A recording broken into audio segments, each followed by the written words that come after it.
Hey guys, I'm going to go ahead and I'm going to get these last two done today. So, the last two shadows are, again, some that I've worked on and do work on. These shadows are kind of more loud in your life. Shadow type number 11 is the pleaser, aka the people pleaser.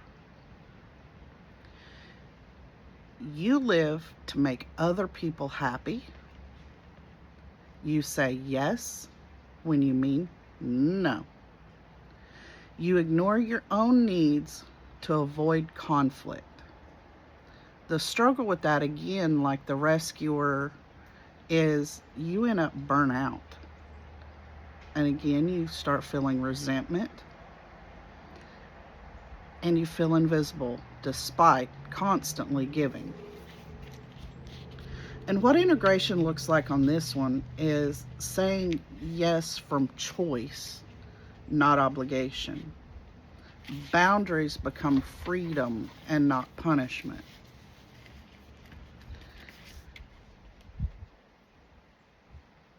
And I've noticed as I've been integrating that, yeah, I was most definitely a people pleaser. And what I've found as I've started integrating it is people will fall away. Um, some relationships can get kind of not bad, but not the same, if that makes sense. Like with my girls, I've set up boundaries, and they wanted to knock on those boundaries and see if they could knock them down and turn mom back into the people pleaser and the rescuer. And I've learned the more I've integrated it over the past 4 years is that when you learn to stand in your boundaries, especially as a parent, you teach your kids, hey, it's okay to set boundaries for yourself also. You can teach them that it's not a bad thing to say no to somebody. It's not a bad thing to not be that people pleaser, not be that rescuer, not be that avoider. They're learning to shine their light brightly as well.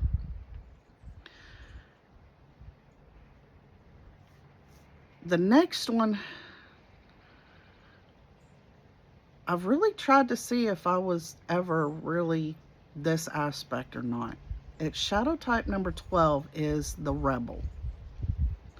I think the rebel's going to be the opposite of the people pleaser, to be honest. And since I was majorly a people pleaser, I don't think I was really the true rebel. With the rebel, you resist authority, you push back against rules, and you reject what others expect of you, sometimes even yourself. The struggle with this one is chaos, friction in friendships, and feeling the world is always against you. Now, I'll be honest, I've got a brother that lives in this um, aspect really deeply. Integration of this one turns that rebellion into self empowerment.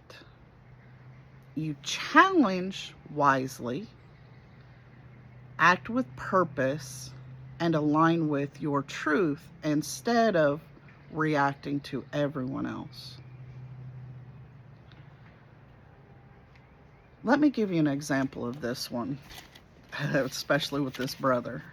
Um, he, even as kids, he was